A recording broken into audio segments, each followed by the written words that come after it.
DVG ಅಂತ ಹಿಮಾಲಯ, ಅದರ ಜ್ಞಾನ ಎಲ್ಲ ಕಡೆಗೆ ಮುಟ್ಟಬೇಕು. ಅದರಲ್ಲಿ ಮುಖ್ಯವಾಗಿ ತರುಣರಿಗೆ ಮುಟ್ಟಬೇಕು ಅಂತ ನನ್ನ ಆಸೆ. ನಾನು ಮೊದಲು ಸುಮಾರು 12 ವರ್ಷದಿಂದ ಗೋಖಲೆ ಇನ್ಸ್ಟಿಟ್ಯೂಟಲ್ಲಿ ಮಾತಾಡ್ತಾ ಇದ್ದೀನಿ. ಒಂದು ಬಾಳು, ಇನ್ನೊಂದು ನಂಬಿಕೆ, ಎರಡಿದ್ದ. ಬಾಳಿಗೆ ಒಂದು ನಂಬಿಕೆ ಬೇಕು ಅಂತ ಪುಸ್ತಕ ಬರೆದರು DVG. ನಂಬಿಕೆ ಯಾಕೆ ಬೇಕು ಅಂತ, ಈ ನಂಬಿಕೆ ಅಂದರೆ ಏನು, ಅದ್ರ ಬಗ್ಗೆ ಸ್ವಲ್ಪ ವಿಶ್ಲೇಷಣೆ ಮಾಡೋಣ ಅನ್ನಿಸ್ತು ನನಗೆ. ನಂಬಿಕೆ ಇಲ್ಲದೆ ಬದುಕೋದಕ್ಕೆ ಸಾಧ್ಯ ಇಲ್ಲ. ನಾವು ಒಂದು ಕ್ಷಣ ಕೂಡ ಬದುಕೋಕ್ಕೆ ಸಾಧ್ಯ ಇಲ್ಲ. ನಮ್ಮ ಭಾಗವತದಲ್ಲಿ ಒಂದು ಕಥೆ ಬರ್ತದೆ. ಒಬ್ಬರು ಪುರೋಹಿತರು, ಅವರು ಹರಿಕತೆ ಮಾಡಿಕೊಂಡು ತಮ್ಮ ತಿಳಿದಂಥ ವಿಷಯಗಳನ್ನು ತಿಳಿಸಿ ಪಾಠ ಮಾಡ್ತಾಯಿದ್ರು. ಹಳ್ಳಿ ಜನ ಎಲ್ಲ ಕೂತ್ಕೊಂಡು ಕೇಳಬೇಕು. ಅವರಿರುವಂಥ ಊರು ಹೇಗಿತ್ತು ಅಂದರೆ, ನಮ್ಮ ಶ್ರೀರಂಗಪಟ್ಟಣದ ಹಾಗೆ ನದಿ 2 ಕವಲಾಗಿ ಒಡೆದು ಹಳ್ಳಿನ ಸುತ್ತುವರೆದು ಬಿಡ್ತದೆ, ದ್ವೀಪ ಆದಂಗೆ ಆಗುತ್ತೆ. ಬಾಕಿ ದಿವಸ ಏನು ತೊಂದರೆ ಇಲ್ಲ. ಮಳೆಗಾಲ ದಿವಸದಲ್ಲಿ ಮಾತ್ರ ನದಿ ಪ್ರವಾಹ ಬಂದಾಗ ಆ ಊರು ನಡುಗಡ್ಡೆ ಆಗಿಬಿಡ್ತದೆ. ಅದು ಸುಮಾರು 3-4 ದಿವಸ ಪ್ರವಾಹ ಕಮ್ಮಿ ಆಗೋವರೆಗೂ ಆ ಊರಿಗೆ ಹಾಲು ಮೊಸರು ಪೂರೈಕೆ ಆಗೋಂಗಿಲ್ಲ. ಅದೆಲ್ಲ ಹೊರಗಡೆಯಿಂದ ಬರಬೇಕಾದ್ದು. ಒಂದ್ಸಲ ಹೀಗೆ ಜೋರಾಗಿ ಮಹಾಪೂರ ಬಂತು, ನದಿ ಬಂದು ಊರು ನಡುಗಡ್ಡೆ ಆಯಿತು. ಪುರೋಹಿತರು ಅಂದ್ಕೊಂಡ್ರು, ಆಯ್ತಪ್ಪ ಇನ್ನು 4 ದಿವಸ ನೀರು ಇಳಿಯೋವರೆಗೂ ಹಾಲು ಮೊಸರು ಇಲ್ಲ ನಮಗಿನ್ನ ಅಂದ್ಕೊಂಡ್ರು. ಆದರೆ ಬೆಳಗ್ಗೆ 9 ಗಂಟೆಗೆ ಹಾಲಿನೊಳು ಬಂದುಬಿಟ್ಲು. ಬುಟ್ಟಿ ಇಟ್ಕೊಂಡು ಹಾಲು ಮೊಸರೆಲ್ಲ ತಂದಿದ್ದಾಳೆ. ಇವ್ರಿಗೆ ಆಶ್ಚರ್ಯ. ಅಲ್ಲಮ್ಮ, ನಾವು ಕೂಡ ಬರೋಂಗಿಲ್ಲ, ಅಷ್ಟು ಜೋರಾಗಿದೆ ನದಿ ಪ್ರವಾಹ, ನೀನು ಹೇಗೆ ಬಂದೆ? ಇಲ್ಲೇ ಇದೆಯಾ ನೀನು? ಇಲ್ಲ, ನಮ್ಮೂರಿಂದ ಬಂದೆ. ಮತ್ತು ಹೇಗೆ ಬಂದೆ ನೀನು? ನೀವೇ ಹೇಳಿದ್ರಲ್ಲ ಸ್ವಾಮಿ ಮೊನ್ನೆ ಹರಿಕತೆ ಮಾಡ್ತಾ, ನಂಬಿಕೆ ಇರಬೇಕಮ್ಮ, ನಂಬಿಕೆ ಇದ್ದರೆ ಏನಾದರೂ ಆಗ್ತದೆ ಅಂತ ಹೇಳಿದ್ರಿ, ಅದೇನಾಯ್ತು ಈಗ ಅಂತ ಕೇಳಿದರು. ದೇವ್ರ ಮೇಲೆ ನಂಬಿಕೆ ಇದ್ದರೆ ಏನಾದರೂ ಆಗ್ತದೆ ಅಂತ ಹೇಳಿದ್ರಲ್ಲ, ಅದು ನೋಡಿಬಿಡ್ಬೇಕು ಅಂತ ಹೇಳಿ ನಾನು ಹಾಲು ಮೊಸರು ಬುಟ್ಟಿಯಲ್ಲಿ ಇಟ್ಕೊಂಡೆ. ನೀವೇ ಕಲಿಸಿದ್ರಲ್ಲ ಮಂತ್ರ. ನದಿ ಹತ್ರ ಬಂದೆ, ನಾರಾಯಣ ನಾರಾಯಣ ಅಂದ್ಕೊಂಡು ನಡ್ಕೊಂಡ್ಬಂದ್ಬಿಟ್ಟೆ ನೀರ ಮೇಲೆ. ನಿಜವಾಗ್ಲೂ ಬಂದ್ಯಾ ಅಂತ ಕೇಳಿದ್ರು. ಹೌದು, ನೀವು ಹೇಳಿದ್ರಲ್ಲ ಸರ್, ನಾರಾಯಣ ಅಂದ್ಕೊಂಡೆ ಬಂದೆ, ತಂದಿದ್ದೀನಿ ಈಗ. ಮತ್ತು ವಾಪಸ್ ಹಾಗೆ ಹೋಗ್ತೀಯಾ? ಮತ್ತು ಹಾಗೆ ಹೋಗ್ಬೇಕಲ್ಲ, ಬೇರೆ ಹಾದಿಯಲ್ಲಿದೆ ನನಗೆ ಅಂದು. ಇದು ನೋಡ್ಬೇಕನ್ನಿಸ್ತು. ನಾನು ಹೇಳಿದ ಮಾತೇ ಇಷ್ಟು ಪ್ರಭಾವ ಆಗಿರಬೇಕಾದ್ರೆ ನಾನು ಹೋದ್ರೆ ಏನಾಗ್ಬೋದು? ಆಕೆ ಜೊತೆಗೆ ಹೋದರು. ಆಕೆ ಸೀದಾ ಹೋದ್ಲು, ತಲೆ ಮೇಲೆ ಇಟ್ಕೊಂಡ್ಲು, ಕಣ್ಣು ಮುಚ್ಕೊಂಡ್ಲು, ನಾರಾಯಣ ನಾರಾಯಣ ನಡ್ಕೊಂಡು ಹೋಗ್ಬಿಟ್ಲು ನೀರ ಮೇಲೆ. ಇವರೊಂದು ನಾನು ಕಲಿಸಿದ ವಿದ್ಯೆನೇ ಇಷ್ಟು ಪ್ರಭಾವ ಆಗಿರಬೇಕಾದ್ರೆ ನಾನು ನೋಡೇ ಬಿಡಬೇಕು ಅಂದರು. ನೀರು ಮುಟ್ಟು ನೋಡಿದ್ರು, ಭಾಳ ಚಳಿ ಇತ್ತು, ತಣ್ಣಗಾಗಿತ್ತು. ನಾರಾಯಣ ಅಂದ್ಕೊಂಡು ನೀರಲ್ಲಿ ಕಾಲು ಇಟ್ಕೊಂಡು ಕೊಚ್ಕೊಂಡು ಹೋದರು. ಯಾಕಂದರೆ ಇವ್ರು ಹೇಳೋದಷ್ಟೇ ಗೊತ್ತಿತ್ತು, ನಂಬಿಕೆ ಆಕೆಗಿತ್ತು. ಅದಕ್ಕೆ ಭಾಗವತದಲ್ಲಿ ಬರೋ ಮಾತು, ಪುರೋಹಿತರಿಗೆ ಆಗ್ತದೋ ಇಲ್ಲೋ ಗೊತ್ತಿಲ್ಲ, ಕೇಳಿದವ್ರು ಮಾತ್ರ ಖಂಡಿತ ಆಗತ್ತೆ. ಈ ನಂಬಿಕೆ ಅನ್ನುವಂಥದ್ದು ಆಳವಾಗಿದ್ದರೆ ಯಾವುದಾದ್ರೂ ಕೆಲಸ ಮಾಡ್ತದೆ ಅಂತ. ಯಾವುದನ್ನಾದರೂ ನೀವು ಖಚಿತವಾಗಿ ನಂಬಿಕೊಂಡ್ರೆ ಹಾಗೆ ಆಗ್ಬಿಡುತ್ತೆ. ನೀವು ಪರೀಕ್ಷೆ ಮಾಡಿ ನೋಡಿಬೇಕಾದ್ರೆ ಎಷ್ಟೋ ಸಲ ಅನುಭವಕ್ಕೆ ಬಂದಿದೆ. ಕೂತಿರ್ತೀರಿ, ಫೋನ್ ಸಪ್ಪಳಾಗತ್ತೆ. ಬಹುಶಃ ಅವ್ರದ್ದೇ ಇರಬೇಕಿದು ಫೋನು ಅಂತೀರ, ಅವ್ರದ್ದೇ ಇರುತ್ತೆ. ಅದೇಂಗೆ ಗೊತ್ತಾಯ್ತು ನಿಮ್ಗೆ ಬರ್ತದೆ ಅಂತ? ಅಥವಾ ಇವತ್ತು ಯಾಕೋ ಪಾಪ ಫೋನ್ ಮಾಡಿಲ್ಲ ಮಗ, ಭಾಳ ದಿವಸದಿಂದ ಮಾಡಿಲ್ಲ, ಇವತ್ತು ಬರ್ಬೋದೇನೋ ಫೋನು ಅಂದ್ಕೊಂಡಿದ್ದೀರಿ, ಫೋನ್ ಬರ್ತದೆ. ಅದು ಕಾಕತಾಳೀಯ ಅಂತ ಕರಿಬೋದೇನೋ ನೀವು. ಅದು ನನಗೇನೆಂದರೆ, ಯಾವುದನ್ನಾದರೂ ಗಟ್ಟಿಯಾಗಿ ನಂಬಿಕೊಂಡ್ರೆ ಹಾಗೆ ಆಗಿಬಿಡ್ತದೆ ಅಂತ ಒಂದು ಉದಾಹರಣೆ ಹೇಳಿದೆ ಈಗ ನಾನು ಅವರಿಗೆ. ನನಗೆ ಭಗವಂತನ ಕೃಪೆಯಿಂದ ಕಲಾಂ ಅವ್ರ ಪರಿಚಯ ಭಾಳ ವರ್ಷ ಆಯಿತು. 2001ರಿಂದ ಅವ್ರು ತೀರ್ಕೊಳ್ಳೋವರೆಗೂ ಅವ್ರ ಪರಿಚಯ ಇದ್ದಂಥದ್ದು. 2001ರಲ್ಲಿ ಅಣ್ಣಾ ಯೂನಿವರ್ಸಿಟಿ ಅಂತಿದೆ ಚೆನ್ನೈದಲ್ಲಿ. ಅಲ್ಲಿ ನಾನು MBA ಹುಡುಗರಿಗೆ ಪಾಠ ಮಾಡೋಕ್ಕೆ ಪ್ರತಿ ತಿಂಗಳು ಒಂದು ಕ್ಲಾಸಿಗೆ ಹೋಗ್ತಾಯಿದ್ದೆ. ಅಲ್ಲಿ ಅವಾಗ ಕಲಾಂ ಅವರು ಸರ್ಕಾರದಿಂದ ರಿಟೈರ್ ಆಗಿ ಅಲ್ಲಿ ಪ್ರೊಫೆಸರ್ ಎಮಿರಿಟಸ್ ಅಂತ ಆಗಿದ್ದರು. ಕೆಲವೊಂದು ಕ್ಲಾಸ್ ತೊಗೋತಾ ಇದ್ದರು. ಒಂದು ರೂಮ್ ಕೊಟ್ಟಿದ್ರು ಅವ್ರಿಗೆ. ಡಾಕ್ಟರ್ ಬಾಲಗುರುಸ್ವಾಮಿ ಅಂತ ವೈಸ್ ಚಾನ್ಸ್ಲರು, ನನ್ನ ಸ್ನೇಹಿತ ಅವರು ಕಲಾಂ ಥರನೇ ಕೂದಲೆಲ್ಲ ಬಿಟ್ಟು ಹಾಗೆ ಇದ್ದಾರೆ ಅವರು. ಅಲ್ಲಿಗೆ ಹೋದಾಗ ಒಂದು ಲೆಕ್ಚರ್ ಮುಗಿದ ತಕ್ಷಣ ಅವರು ವೈಸ್ ಚಾನ್ಸಲರ್ ರೂಮಲ್ಲಿ ಊಟ ಮಾಡೋದು. ಬನ್ನಿ shall we go to Kalam ಅನ್ನೋರು. ಹೋಗೋಣ ಬರ್ರಿ ಅಂತಿದ್ವಿ. ಅವ್ರು ಪ್ರೆಸಿಡೆಂಟ್ ಆಗ್ತಾರೆ ಅಂತ ಅವ್ರಿಗೂ ಗೊತ್ತಿಲ್ಲ, ನಮಗೂ ಗೊತ್ತಿಲ್ಲ. ಅವಾಗ ಹೋಗಿ ಕೂತ್ಕೊಂಡು ಸ್ವಲ್ಪ ಖಾಲಿ ಫ್ರೀ ಆಗಿರೋರು. ಊಟ ಆಯ್ತಾ ಅಂತ ಕೇಳೋರು. ಆಯಿತು ಅಂದ ತಕ್ಷಣ ಪಕ್ಕದ ಮುಚ್ಚಳ ತೆಗೆದು ಒಂದು ಮುಷ್ಟಿ ಹುರಿದು ಶೇಂಗಾ ಕೊಡಬೇಕು, ನಮಗೆ ಕಡಲೆಕಾಯಿ ಬೀಜ ಕೊಡಬೇಕು, ತಿನ್ನಿ ಒಳ್ಳೇದು, ಗುಡ್ ಫಾರ್ ಹೆಲ್ತ್ ಅನ್ನೋರು. ನಮಗೇನು ಕೆಲಸ? ವಿಮಾನಕ್ಕೆ ವಾಪಸ್ ಬೆಂಗಳೂರು ಬರ್ದಂಗೆ ನಂಗೆ ಖಾಲಿ ಇದ್ದೆ. ಆ ಹಟ್ಟೆ ತಮ್ಮ ಕತೆ ಎಲ್ಲ ಹೇಳೋರು, ಅನುಭವ ಹೇಳ್ತಿದ್ರು.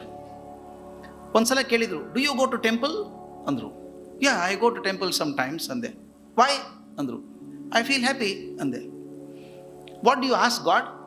ದೇವ್ರನ್ನೇನು ಕೇಳ್ಕೊತೀಯ ಅಲ್ಲಿ ಹೋಗಿ ಅಂದರು. ನಾನೇನು ಕೇಳ್ಕೊಳ್ಳಲ್ಲ ಅಂದೆ. ಯಾಕೆ ಅಂದರು. ದೇವ್ರೇನು ತಹಶೀಲ್ದಾರ ಅವನು ಅಪ್ಲಿಕೇಶನ್ ಕೊಡೋದಕ್ಕೆ? ಇದು ಕೊಡು ಇದು ಕೊಡೋದಕ್ಕೆ ಅವ್ನು ಗೊತ್ತಿರಬೇಕಲ್ಲ. ಗೊತ್ತಿಲ್ಲದ್ರೆ ಅದೆಂಥ ದೇವ್ರು ಅವನು? ನನಗೇನು ಕೊಡಬೇಕು ಅಂತ ಗೊತ್ತಿದೆ, ಏನು ಕೊಡಬಾರ್ದು ಅಂತ ಗೊತ್ತಿದೆ, ಯಾವಾಗ ಕೊಡಬೇಕಂತ ಗೊತ್ತಿದೆ, ಎಷ್ಟು ಕೊಡಬೇಕಂತ ಗೊತ್ತಿದೆ. ನಾವು ಕೇಳಬಾರ್ದು. ನಾನು ಹೇಳಿದೆ, ನಮ್ಮ ಪರಂಪರೆಯಲ್ಲಿ ಒಂದು ಮಾತಿದೆ, ಭಗವಂತನ ಏನೂ ಕೇಳಬಾರ್ದು, ಕೇಳಿದರೆ ಎರಡೇ ಕೇಳಬೇಕು. ದಯವಿಟ್ಟು ಭಗವಂತ ಯಾರ ಮುಂದೆ ಕೈ ಚಾಚಿ ನನ್ನ ದೀನ ಮಾಡಬೇಡಪ್ಪ ಮರ, ಹೆಲ್ಪ್ಲೆಸ್ ಮಾಡಬೇಡ ನನ್ನ. ಕೊನೆಗೆ ನಿದ್ದೆ ಒಲು ಸಾವು ಪಡೆ ಮಂಕೋತಿಮ್ಮ ಅಂದ ಹಾಗೆ ಆರಾಮಾಗಿ ಸಾವು ಕೊಡಪ್ಪ, ಮತ್ತೊಬ್ಬರಿಗೆ ಭಾರ ಆಗುವಂಗೆ ಮಾಡಬೇಡ ಅಂತ ಬೇಡ್ಕೋಬೇಕಂತೆ. ಒನ್ ಮಿನಿಟ್ ಅಂದರು. ಡೈರಿ ತೆಗೆದ್ರು. ಅಲ್ಲಿ write it. First one is don't make me helpless, write ಅಂದರು. Yes sir.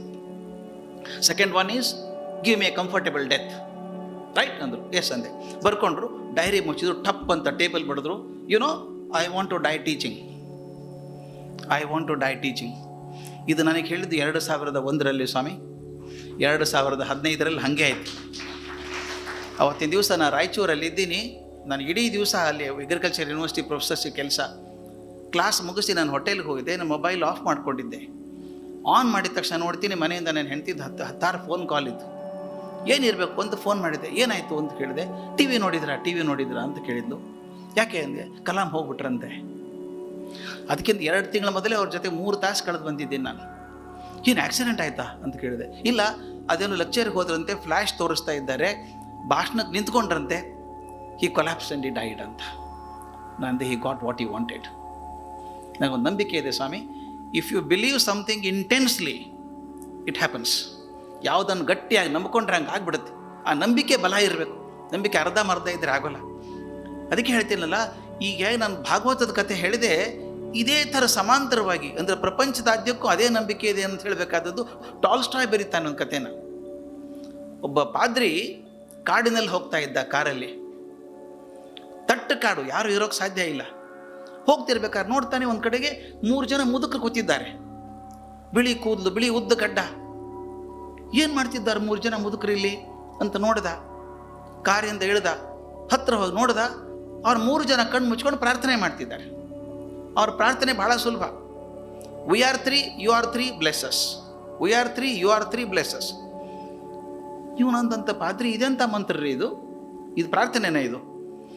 ಅವ್ರಂದ್ರೆ ನಮ್ಗೆ ಗೊತ್ತಿಲ್ಲ ಸ್ವಾಮಿ, ಇದು ಯಾರೋ ಕಲಿಸಿದ್ರು, ನಾವು 3 ಜನ, ಅವ್ರು 3 ಜನ, father, son and the holy ghost 3, ಅವ್ರು ಕಾಪಾಡಲಿ ನನ್ನ ಅಂತ ಕೇಳ್ಕೊತೀವಿ ಅಂದ್ರಂತೆ. ಇವನು ಹೇಳ್ದಂತೆ, ಹಂಗಲ್ಲಪ್ಪ, ಅದು ಪ್ರಾರ್ಥನೆ ಹಂಗಲ್ಲ, ನಾ ಕಲಿಸ್ಕೊಡ್ತೀನಿ ಅಂಥೇಳಿ ತಾಳ್ಮೆಯಿಂದ ಇದು ಮೊದಲನೇ ಪ್ರಾರ್ಥನೆ, ಇದು 2ನೇ ಪ್ರಾರ್ಥನೆ, ಇದು 3ನೇ ಪ್ರಾರ್ಥನೆ ಅಂತೆಲ್ಲ ಕಲಿಸಿದ. ಪಾಪ ವಯಸ್ಸಾಗಿದೆ, ನೆನ್ಪುಳಿಯಲ್ಲ ಅವ್ರಿಗೆ. ಇನ್ನೊಂದು 2 ಸಲ ಕೇಳಿಸ್ಕೊಂಡ್ರು. ಸಮಾಧಾನ ಆಯ್ತು ಇವನಿಗೆ. ಅಂತೂ ಪ್ರಾರ್ಥನೆ ಕಲಿಸಿದೆ ನಾನು ಇವರಿಗೆ ಅಂಥೇಳಿ ವಾಪಸ್ ಕಾರಲ್ಲಿ ಬರ್ತಾ ಇದ್ದಾನೆ. ದೊಡ್ಡದೊಂದು ಕೆರೆ. ಆ ಕೆರೆ ಸುತ್ತ ಕಾರ್ ಬರ್ಬೇಕು ಹಿಂಗೆ. ಅವ್ನು ಬರುವ ಕೆರೆ ನೋಡ್ತಾ ಇದ್ದ, ಎಷ್ಟು ಚೆನ್ನಾಗಿದೆಯಲ್ಲ ಅಂತ. ಎದೆ ಗುಂಡಿಗೆ ಹೊಡೆದೋಯ್ತು ಒಂದು. ನೋಡ್ತಾನೆ 3 ಜನ ಮುದುಕರು ನೀರು ಮೇಲೆ ಓಡ್ಕೊಂಡು ಬರ್ತಾ ಇದ್ದಾರೆ. ಕಾರ್ ನಿಲ್ಸೋಂದ. ನೀರು ಮೇಲೆ ಹೆಂಗೆ ಓಡ್ಕೊಂಡು ಬರ್ತಿದ್ದಾರಪ್ಪ ಇವರು. ಆ 3 ಜನ ಬಂದರು, ಎದುರಿಸಲು ಬಿಡ್ತಾ ಇದ್ದಾರೆ. ಏನಾಯಿತು ಅಂತ ಕೇಳಿದ. ಸ್ವಾಮಿ, ನೀವು 1, 2 ನೆನಪಾಯಿತು, ಆ 3ನೇದು ಮರೆತು ಹೋಗ್ಬಿಟ್ಟಿದ್ದು, ಇನ್ನೊಮ್ಮೆ ಕಲಿಸಿ ಅಂದ್ರಂತವ್ರು. ಇವನಂದ 3ನೇದು ಹಾಳಾಗೋಯ್ತು, ನೀವು ನೀರು ಮೇಲೆ ಹೆಂಗೆ ಬಂದ್ರಿ ಅಂತ ಕೇಳ್ದ. ಅದು ಗೊತ್ತಾಗಲಿಲ್ಲ ನಮಗೆ, ನೀವು ಕಲಿಸಿದ್ರಲ್ಲ ಮಂತ್ರ ಅಂದ್ಬಿಟ್ವಿ, ಆ 3ನೇದು ಮರೆತು ಹೋಗಿದೆ ಅಂತ. ಇವನು ತಕ್ಷಣ ಹೇಳಿದಂತೆ, ಸ್ವಾಮಿ, ನನ್ನ ಮಂತ್ರ ಭಗವಂತನಿಗೆ ಅರ್ಪಿತ ಆಗಲಿಲ್ಲ. ನೀವೇನು ಹೇಳ್ತಿದ್ರಲ್ಲ, ವಿ 3, ಯು 3, ಕಾಪಾಡಿ ನಮ್ಮನ್ನು ಅಂತ, ಅದು ಭಗವಂತನಿಗೆ ಇಷ್ಟ ಆಯಿತು. ಭಗವಂತನಿಗೆ ಶಬ್ದ ಬೇಕಾಗಿಲ್ಲ, ಅದರಿಂದಿರುವಂಥ ಭಾವ ಬೇಕಾಗತ್ತೆ. ಆ ನಂಬಿಕೆ ಬೇಕು ಭಗವಂತ ಇದ್ದಾನೆ ಅಂಥೇಳಿ. ನೋಡಿ, ಭಾರತದಲ್ಲಿ ಭಾಗವತದ ಕಥೆ, ರಷ್ಯಾದಲ್ಲಿ ಟಾಲ್ಸ್ಟಾಯ್ ಬರೆದಂಥ ಕಥೆ, 2 ಸಂವಾದಿಯಾಗಿರುವಂಥದ್ದು. ಮೂಲ ತತ್ವ ಅದೇನೆ. ನಂಬಿಕೆ ಇದ್ದರೆ ಕೆಲಸ ಆಗ್ತದೆ, ನಂಬಿಕೆ ಇಲ್ಲದ್ರೆ ಆಗೋಲ್ಲ ಅಂತ ನಾವು ಗಮನಿಸ್ಬೇಕು. ನಮ್ಮ ಜೀವನ ಎಷ್ಟು ಚೆನ್ನಾಗಿದೆ ಅಂತ. ಏನಾದರೂ ಆದರೆ ಸಾಧನೆ ಆಗಿಬಿಟ್ರೆ, ನಾನೇ ಮಾಡಿದ್ದು ಸರ್, 2 ವರ್ಷ ಕಷ್ಟಪಟ್ಟದ್ದು ನಾನೇ ಮಾಡಿದ್ದು. ಅಕಸ್ಮಾತ್ ಆಗದೆ ಹೋದರೆ ದೇವರಿಗೆ ಕಣ್ಣೇ ಇಲ್ಲ ಸರ್. ನಂಬಿಕೆ ಇಲ್ಲದೆ ಮನುಷ್ಯ ಬದುಕಕ್ಕೆ ಸಾಧ್ಯವೇ ಇಲ್ಲ ಅಂತ ಹೇಳಿದ್ನಲ್ಲ. ನನಗೆ ಯಾರೋ ಒಬ್ಬರು ಕೇಳಿದರು ಹಾಗೆ ಅಂತ. ನಂಬಿಕೆ ಇದ್ದ ಮನುಷ್ಯನಿಗೂ ನಂಬಿಕೆ ಇಲ್ಲದ ಮನುಷ್ಯನಿಗೂ ಇಲ್ಲದ ವ್ಯತ್ಯಾಸ ಏನು ಅಂದರೆ, ಒಂದು ಮರಕ್ಕೂ ಎಲೆಕ್ಟ್ರಿಕ್ ಕಂಬಕ್ಕಿರುವಂಥ ವ್ಯತ್ಯಾಸ ಅಂತ ಹೇಳ್ತೀನಿ. ಒಂದು ಮರ ಇದೇ ಪಕ್ಕದಲ್ಲಿ ಎಲೆಕ್ಟ್ರಿಕ್ ಕಂಬ ಇದೆ. ಇಲೆಕ್ಟ್ರಿಕ್ ಕಂಬ 10 ವರ್ಷ ಇದ್ರೂ 1 ಇಂಚು ಉದ್ದ ಆಗಲ್ಲ, ಒಂದು ಹೂ ಬಿಡಲ್ಲ, ಒಂದು ಎಲೆ ಬಿಡಲ್ಲ. ಆದ್ರೆ ಮರ ಬಿಡ್ತದೆ. ಯಾಕಂದರೆ ಅದು ನೆಲವನ್ನು ಗಟ್ಟಿಯಾಗಿ ಹಿಡ್ಕೊಂಡಿದೆ, ನಂಬಿಕೊಂಡಿದೆ. ಅದು ಇದಕ್ಕೆ ಬೇರಿಲ್ಲ. ಬೇರಿಲ್ಲದ ಮನುಷ್ಯ ನಂಬಿಕೆ ಇಲ್ಲದ ಮನುಷ್ಯ ಇದ್ದ ಹಾಗೆ. ಎಷ್ಟು ಕಡೆ ನೋಡಿ ನಮ್ಮ ಜೀವನದಲ್ಲಿ ನೋಡ್ತೀವಿ, ಒಂದು ಕ್ಷಣನೂ ಬದುಕೋಕೆ ಸಾಧ್ಯ ಇಲ್ಲ. ಒಂದಲ್ಲ, ಮಗು ಹುಟ್ಟಿದ ತಕ್ಷಣ ಅಳುತ್ತೆ, ಗಾಬರಿಗಳತ್ತೆ. ಅಮ್ಮ ಎತ್ಕೊಂಡ ತಕ್ಷಣ ಆರಾಮಾಗಿರ್ತದೆ. ಅದಕ್ಕೆ ನಂಬಿಕೆ ಬಂತು, ನಾನು ಕಾಪಾಡ್ತಾಳೆ ಇವಳು ಅಂತ. ಅದು ಮಗುಗೆ ತಾಯಿ ಸ್ಪರ್ಶ ಹೆಂಗೆ ಗೊತ್ತಾಗ್ಬಿಡುತ್ತೆ ಅಂದರೆ, ಅದು 3-4 ತಿಂಗಳು ಅನ್ಕೋತದೆ, ಎಲ್ಲ ಕಡೆನೂ ಹೋಗ್ತದೆ. ಸ್ವಲ್ಪ ತಾಯಿ ಮುಖ ಪರಿಚಯ ಆದಮೇಲೆ ಬೇರೆಯವ್ರ ಕಡೆ ಹೋಗಲ್ಲ ಮಗು. ಯಾಕಂದರೆ ಅಭದ್ರತೆ, ತಾಯಿ ನಂಬಿಕೆ ಇದೆ, ನಾನು ಇಟ್ಕೋತಾಳೆ ಅಂತ ಗೊತ್ತದು. ಅಲ್ಲಿ ಹುಟ್ಟಿದಾಕ್ಷಣ ನಂಬಿಕೆ ಶುರು ಆದದ್ದು ಸ್ವಲ್ಪ ಮಗು ಬೆಳೆದ ಹಾಗೆ ಪರಿಚಿತರ ಕಡೆ ಹೋಗೋಕೆ ಶುರು ಆಗುತ್ತೆ. ಯಾಕಂದರೆ ನಂಬಿಕೆ ಇದೆ ಅವ್ರ ಜೊತೆಗೆ. ಹೊಸಬ್ರ ಕಡೆ ಹೋಗಲ್ಲ, ಮುಖ ಹೋಗಲ್ಲ. ಅಲ್ಲಿ ಮನೆಯಲ್ಲದ ಅಜ್ಜ ಅಜ್ಜಿ ಚಿಕ್ಕಪ್ಪ ಯಾರು ಇರ್ತಾರೋ ಅವ್ರ ಕಡೆನೇ ಹೋಗ್ತದೆ. ನಾವು ಅದೇ ಮಾಡಲ್ವಾ? ಬೇರೆ ದೇಶಕ್ಕೆ ಹೋದರೆ ಹುಡ್ಕಾಡ್ಕೊಂಡು ನಮ್ಮವ್ರು ಯಾರಿದ್ದಾರೆ ನೋಡ್ರಿ, ಕನ್ನಡದವರು ಅಲ್ಲ. ನಾವು ಸುಮ್ಮನೆ ಅಮೇರಿಕಕ್ಕೆ ಹೋಗಿ ಬಂದ್ವಿ ಅಂತ ಹೇಳ್ತೀವಿ ಅಷ್ಟೇ. ಅಲ್ಲಿ ಇರೋದು ಭಾರತದವರೇ ಇರ್ತೀವಿ ನಾವು ಅಲ್ಲಿ. ಮುಂದೆ ಹಾಗೆ ಬೆಳೆದಂತೆಲ್ಲ ಅದ್ಯಾಕೆ ನೋಡಿ, ನೀವು ಬಸ್ಸಲ್ಲಿ ಹೋಗ್ತಿರ್ಬೇಕಾದ್ರೆ ಬಸ್ ಹತ್ತು ಕೂತ್ಕೋತೀರಿ. ಯಾವತ್ತಾದರೂ ಡ್ರೈವರ್ ಕ್ವಾಲಿಫಿಕೇಷನ್ ಕೇಳಿದ್ದೀರಾ? ಅವ್ನು ಲೈಸೆನ್ಸ್ ಇದೆಯಾ ಅಂತ ನೋಡಿದ್ದೀರಾ? ನಂಬಿಕೆ ಮೇಲೆ ಕೂತಿದ್ದಪ್ಪ, ಅವ್ನಿಗೆಲ್ಲ ಗೊತ್ತಿದೆ ಅಂತ ನಂಬಿಕೆಯಲ್ಲಿ ಕೂತಿದ್ದೀವಿ ನಾವು. ಬಸ್ಸಲ್ಲಿ ಕೂತ್ಕೊಂಡಾಗ ಡ್ರೈವರ್ ಮೇಲೆ ನಂಬಿಕೆ ಇದೆ. ಅಷ್ಟೇ ಅಲ್ಲ, ಎದುರಿಗೆ ಬರೋ ಡ್ರೈವರ್ ಮೇಲೂ ನಂಬಿಕೆ ಇದೆ ನಮಗೆ. ನಮ್ಮ ಡ್ರೈವರ್ ಒಬ್ಬನೇ ಸರಿಯಾಗಿ ಓಡಿಸಿದ್ರೆ ಮುಖ್ಯ ಅಲ್ಲ, ಎದುರಿಗೆ ಬರೋನು ಅವನು ಸರಿಯಾಗಿ ಓಡಿಸ್ಬೇಕಲ್ಲ, ಅವನ ಮೇಲೆ ನಂಬಿಕೆ ಇದೆ ನಮಗೆ, ಅವ್ನು ಬರ್ತಾನೆ ಅಂತ ಹೇಳಿ. ನಾನು ಯಾವಾಗಲೂ ಎಕ್ಸಾಂಪಲ್ ಎಲ್ಲರ ಮುಂದೆ ಹೇಳ್ತೇನೆ ಇದನ್ನು. ಅಮೇರಿಕಾದಲ್ಲಿ ಹುಡುಗ, ಕಪ್ಪು ಹುಡುಗ, ಬಡತನ ಅಂದ್ರೆ ಅಸಾಧ್ಯ ಬಡತನ. ಮನೆಯಲ್ಲಿ ಅಪ್ಪ ಇಲ್ಲ, ಅಮ್ಮ ಅಲ್ಲಿ ಇಲ್ಲಿ ಕಸ ಮುಸ್ರೆ ಮಾಡಿ ಜೀವನ ಸಾಗಿಸ್ಬೇಕು. ಆ ಹುಡುಗ ರಿಕೆಟ್ಸ್ ರೋಗ ಬೇರೆ ಬಂದುಬಿಟ್ಟಿದೆ. ಕೈ ಕಾಲೆಲ್ಲ ಕಡ್ಡಿ ಥರ ಆಗಿದೆ, ಹೊಟ್ಟೆ ಊದ್ಕೊಂಡಿದೆ, ಯಾವಾಗಲೂ ಅನಾರೋಗ್ಯ, ಯಾವಾಗಲೂ ಹಸಿವು, ಒದ್ದಾಡ್ತಾ ಇದ್ದ ಹುಡುಗ. ಆದರೆ ಫುಟ್ಬಾಲ್ ಆಡಬೇಕು ಅಂತ ಆಸೆ. ನೋಡಿ, ಶಕ್ತಿ ಇಲ್ಲ, ನಿಂತ್ಕೊಳ್ಳೋಕೆ ತ್ರಾಣ ಇಲ್ಲ, ಫುಟ್ಬಾಲ್ ಆಡಬೇಕು ಅಂತ ಆಸೆ. ಒಂದ್ಸಲ ಪೇಪರ್ ಗೋಡೆಗೆಲ್ಲ ಪೋಸ್ಟರ್ ಅಡಿಸಿದ್ದು ನೋಡ್ದ. ತನ್ನ ಊರಿನ ಪಕ್ಕನೇ ಒಂದು ಫುಟ್ಬಾಲ್ ಮ್ಯಾಚ್ ಆಗ್ತಾ ಇದೆ. ಆ ಮ್ಯಾಚಿಗೆ ಅವತ್ತಿನ ಅತ್ಯಂತ ಶ್ರೇಷ್ಠ ಫುಟ್ಬಾಲರ್ ಅಂತ ಯಾರಿದ್ದಾರೋ ಪ್ರಪಂಚದಲ್ಲಿ, ವಿಲ್ಸನ್ ಅನ್ನೋನು ಆಡ್ತಾ ಇದ್ದಾನೆ ಅಂತ. ಇವನಿಗೆ ಮನಸ್ಸು ತಿರುಗ್ಬಿಟ್ಟು ಹೋಗಬೇಕು ಅನಿಸ್ತು. ಕಲ್ಪನೆ ಮಾಡಿ, ನಮ್ಮ ಹುಡುಗರಿಗೆಲ್ಲ ಈಗ ವಿರಾಟ್ ಕೊಹ್ಲಿ ಆಡ್ತಾನೆ ಪಕ್ಕದಲ್ಲಿ ಅಂದರೆ ಹೋಗಿ ನೋಡಬೇಕು ಅಂತ ಅನಿಸುತ್ತೆ. ಈಗ ತೆಂಡೂಲ್ಕರ್ ಹಳಬರಾಗ್ಬಿಟ್ರಿ, ಯಾರೂ ಕೇಳಲ್ಲ ಈಗ ಕೊಹ್ಲಿ ಈಗ. ಅದಕ್ಕೆ ಆ ಹುಡುಗ ಏನು ಮಾಡ್ದ, ಹೋಗಬೇಕು ಅಂತ. ಅವ್ನಿಗೆ ಟಿಕೆಟ್ ತೊಗೋಬೇಕು ಅಂತ ಗೊತ್ತಿಲ್ಲ, ತೊಗೋಬೇಕಾದ್ರೆ ದುಡ್ಡಿಲ್ಲ ಅವನ ಕಡೆಗೆ. ಅವನೇನು ಮಾಡ್ದ, ಅವನಿಗೆ ಬೆಂಚ್ ಗಿಂಚ್ ಬೇಕಾಗಿಲ್ಲ, ಗ್ಯಾಲರಿ ಎಲ್ಲ ಕಟ್ಟಿದ್ರು. ಇವನು ಕೆಳಗಡೆ ತೆಳ್ಕೊಂಡು ಹೋಗಿ ನೆಲದ ಮೇಲೆ ಕೂತ್ಕೊಂಡ. ಹಸಿವಾಗ್ಬಿಟ್ಟಿದೆ, ಕಂಗಾಲಾಗಿದ್ದಾನೆ. ಮ್ಯಾಚ್ ಶುರು ಆಗೋದಕ್ಕಿಂತ ಮೊದಲು ಈ ಗ್ಯಾಲರಿ ಮೇಲೆ ಕೂತಂಥ ಹುಡುಗ, ಶ್ರೀಮಂತ ಹುಡುಗ ಇರಬೇಕು, ಬ್ರೆಡ್ ತಿಂದ. ಇಷ್ಟ ಆಗಲಿಲ್ಲ ಅನ್ಸುತ್ತೆ, ಅರ್ಧ ತಿಂದ ಬ್ರೆಡ್ಡನ್ನು ಬಿಸಾಕ್ಬಿಟ್ಟ. ಈ ಹುಡುಗ ಅದು ಎಂಜಲು ನೋಡಲಿಲ್ಲ, ಟಪ್ ಅಂತ ಹಾರು ಹಿಡ್ಕೊಂಡು ಧೂಳು ಜಾಡಿಸಿ ತಿನ್ನೋಕೆ ಶುರು ಮಾಡಿದ. ಆ ತಿನ್ಕೊಂಡೇ ಮ್ಯಾಚ್ ನೋಡ್ತಾ ಇದ್ದ. ಪೂರ್ತಿ ತಿನ್ನೋಕ್ಕಾಗಲ್ಲ, ಮುಗಿದು ಹೋಗ್ಬಿಡುತ್ತಲ್ಲ, ಸ್ವಲ್ಪ ಸ್ವಲ್ಪ ಕಚ್ಕೊಂಡು ತಿನ್ನಬೇಕು. ಆ ಮ್ಯಾಚ್ ಮುಗಿದ ಮೇಲೆ ನಿಮ್ಮ ಕಣ್ಣು ಮುಂದೆ ಚಿತ್ರ ಬರಬೇಕು. ವಿಲ್ಸನ್ 6 ಅಡಿ 4 ಇಂಚಿನ ದಾಂಡಿಗ ಮನುಷ್ಯ ನಿಂತ್ಕೊಂಡಿದ್ದಾನೆ. ಅವನ ಸುತ್ತಲೂ 106 ಜನ ಹುಡುಗರು ಹುಡುಗಿಯರು ನಿಂತ್ಕೊಂಡು ಆಟೋಗ್ರಾಫ್ ತೊಗೋಬೇಕು ಅಂತ ನಿಂತಿದ್ದಾರೆ. ಇವನು ಹೋಗಿ ನಿಂತ್ಕೊಂಡ ಪಕ್ಕದಲ್ಲಿ. ರಿಕೆಟ್ಸ್ ರೋಗ ಇರೋ ಹುಡುಗ, ಕೈ ಕಾಲು ಸೊಟ್ಟಾಗಿದೆ, ಕಡ್ಡಿ ಅಂತ ಕಾಲು, ಬೈಯಲ್ಲಿ ಬ್ರೆಡ್ ಹಿಡ್ಕೊಂಡು ಮುಖ ನೋಡ್ತಾ ನಿಂತಿದ್ದಾನೆ ವಿಲ್ಸನ್ ಮುಖ. ಸ್ವಲ್ಪ ಹೊತ್ತಾದ್ಮೇಲೆ ವಿಲ್ಸನ್ ಕೈ ಬಡ್ದ ತಕ್ಷಣ ವಿಲ್ಸನ್ ಕೆಳಗೆ ನೋಡ್ದ. ಏನು ಮಗೋ, ವಾಟ್ ಈಸ್ ದ್ಯಾಟ್ ಅಂತ ಕೇಳ್ದ. ಈ ಹುಡುಗ ಹೇಳ್ದ, ಸರ್ ಏನು ಓಡ್ತೀರಿ ಸರ್ ನೀವು, ಜಿಂಕೆ ಥರ ಓಡ್ತೀರಿ ಸರ್, ನಿಮ್ಮ ಕಾಲೇ ಕಾಣಿಸೋಲ್ಲ ಸರ್, ನಾನು ಇಡೀ ಮ್ಯಾಚ್ ಮುಗಿಯೋವರೆಗೂ ನಿಮ್ಮ ಮೇಲಿನ ಕಣ್ಣು ತೆಗೆದಿಲ್ಲ ಅಂದ. ಅವನು ಥ್ಯಾಂಕ್ ಯು ಅಂದ, ಮತ್ತೆ ಸೈನ್ ಮಾಡೋಕ್ಕೆ ಶುರು ಮಾಡಿದ. ಮತ್ತೊಂದು ನಿಮಿಷಕ್ಕೆ ಮತ್ತೆ ಕೈ ಬಡ್ದ. ಅವನು ಸ್ವಲ್ಪ ಕಿರಿಕಿರಿ ಆಯಿತು ಅವನಿಗೆ. ಮತ್ತೇನಪ್ಪ ನಿಂದು ಅಂದ. ಅವನು ಹೇಳ್ದ, ಸರ್ ಆ 2ನೇ ಗೋಲ್ ಅಂತೂ ನಂಬೋಕ್ಕೆ ಸಾಧ್ಯ ಇಲ್ಲ ಸರ್, ನೀವು ಹೊಡೆದದ್ದು ಬಾಲ್ ನಿಮ್ಗಿಂತ ಮುಂದೆ ಹೋಗಿದೆ, ಚೆಂಡು ನೀವು ತಲೆ ಕೆಳಗೆ ಮಾಡಿ ಹಿಂದಿಂದ ಒದ್ರಲ್ಲ ಸರ್, ಅದು ಗೋಲು, ಅದ್ಭುತ ಗೋಲ್, ಇಂಥ ಗೋಲೇ ನೋಡಿರಲಿಲ್ಲ ನಾನು ಅಂದ. ಥ್ಯಾಂಕ್ ಯು ಅಂದ, ಮತ್ತೆ ಸೈನ್ ಮಾಡ್ತಾ ಇದ್ದ ಅವನು. ಮತ್ತೊಂದು ನಿಮಿಷಕ್ಕೆ ಮತ್ತೆ ಕೈ ಬಡ್ದ. ಈ ಸಲ ಅವನು ರೇಗ್ ಹೋಗ್ಬಿಡ್ತು. ಯಾಕೋ ತಿರ್ಗಮರ್ಗ ಕೈ ಬಡಿತೇ ನೀನು, ಏನು ಹೇಳ್ಬೇಕು ನಿನಗೆ ಅಂತ ಹೊರಟಾಗಿ ಕೇಳ್ದ. ಆ ಹುಡುಗ ಹೇಳ್ದ, ಸರ್ ನಿಜ ಹೇಳ ಸರ್, ನಮ್ಮ ಮನೆಯಲ್ಲಿ ನಿಮ್ಮ ಎಲ್ಲ ಸಾಧನೆ ಬರೆದಿಟ್ಕೊಂಡಿದ್ದೀನಿ ಸರ್ ಡೈರಿಯಲ್ಲಿ. ನಾನು ಇದುವರೆಗೆ ಏನೇನು ಸಾಧನೆ ಮಾಡಿದ್ದೀರಿ ಫುಟ್ಬಾಲ್ ಆಟದಲ್ಲಿ ಎಲ್ಲ ಬರೆದಿಟ್ಕೊಂಡಿದ್ದೀನಿ ಸರ್ ಮನೆ ಡೈರಿಯಲ್ಲಿ ಅಂದ. ಓಕೆ ಥ್ಯಾಂಕ್ ಯು ಅಂದ, ಮತ್ತೆ ಬರೆಯೋಕ್ಕೆ ಶುರು ಮಾಡಿದ. ಮತ್ತೊಂದು ನಿಮಿಷಕ್ಕೆ ಮತ್ತೆ ಕೈ ಬಡ್ದ. ಈ ಸಲ ಅವ್ನಿಗೆ ಎಷ್ಟು ಕೋಪ ಬಂತು. ಇನ್ನೊಂದು ಸಲ ಕೈ ಹೊಡೆದ್ರೆ ನೀನು ಎತ್ತಿ ಬಿಸಾಕ್ಬಿಡ್ತೀನಿ ಅಲ್ಲ ಕಡೆ, ಏನು ಹೇಳೋದು, ಕಡೆ ಸಲ ಒಂದೇ ಸಲ ಹೇಳ್ಬಿಡು ನೀನು ಅಂದ. ಆ ಹುಡುಗ ಒಂದು ಹೆಜ್ಜೆ ಹಿಂದೆ ಸರಿದು ವಿಲ್ಸನ್ ಕಣ್ಣಲ್ಲಿ ಕಣ್ಣಿಟ್ಟು ನೋಡಿ ಹೇಳಿದಂತೆ, ಸರ್ ಒಂದಿಲ್ಲ ಒಂದು ದಿವಸ ನಿಮ್ಮೆಲ್ಲ ದಾಖಲೆ ನಾನೇ ಮುರಿತೀನಿ ಸರ್ ಅಂತ. ದಾಖಲೆ ನಾನೇ ಮುರಿತೀನಿ ಅಂದ ತಕ್ಷಣ ವಿಲ್ಸನ್ ಸೈನ್ ಮಾಡೋದು ಬಿಟ್ಟ. ನಿಂತುಕೊಳ್ಳೋಕ್ಕಾಗಲ್ಲ, ಕಾಲು ಸೊಟ್ಟಾಗಿದೆ, ರಿಕೆಟ್ಸ್ ರೋಗ. ಇವು ನಾನು ಚಾಲೆಂಜ್ ಮಾಡ್ತಾನೆ, ಪ್ರಪಂಚದ ಅತ್ಯಂತ ಶ್ರೇಷ್ಠ ಫುಟ್ಬಾಲ್ ಆಟಗಾರ ಆದಂಥ ವಿಲ್ಸನ್ ರೆಕಾರ್ಡ್ನ ಮುರಿದು ಹಾಕ್ತೀನಿ ಅಂತಾನೆ. ಆ ಕಣ್ಣಲ್ಲಿ ಇದೆಯಲ್ಲ, ಅದಿದೆಯಲ್ಲ, ತೀಕ್ಷ್ಣತೆ ಇದೆಯಲ್ಲ, ಸಾಧಿಸಬೇಕು ಅಂತ. ಮುಂದೆ 16 ವರ್ಷಗಳ ನಂತರ ಇದೇ ಹುಡುಗ ವಿಲ್ಸನ್ನ ಎಲ್ಲ ದಾಖಲೆ ಮುರಿದು ಪ್ರಪಂಚದ ಶ್ರೇಷ್ಠ ಫುಟ್ಬಾಲರ್ ಆದ. ಆವಾಗ ಅವನ ಹೆಸರು ಓಜೆ ಸಿಂಪ್ಸನ್ ಅಂತ. ನಾನು ನೋಡಿದ್ದೇನೆ. ಅವನು ಓಜೆ ಆಡೋಕ್ಕೆ ಹೋದರೆ whole crowd, personal life was bad, that's different, but as a footballer he was an outstanding player.